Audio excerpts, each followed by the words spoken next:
அன்னையே, உனக்கு பணிவிடை செய்யாமல், உன் பாதங்களை வணங்காமல், தன் இச்சைப்படியே கடமையை செய்த ஞானிகளும் உளர்.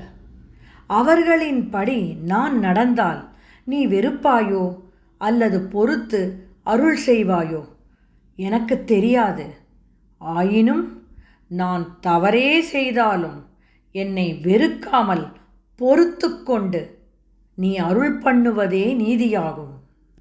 தொண்டு செய்யாது நின் பாதம் தொழாது துணிந்து இச்சையே பண்டு செய்தால் உளரோ இளரோ அப்பரிசு அடியேன் கண்டு செய்தால் அது கைத்தவமோ அன்றி செய்தவமோ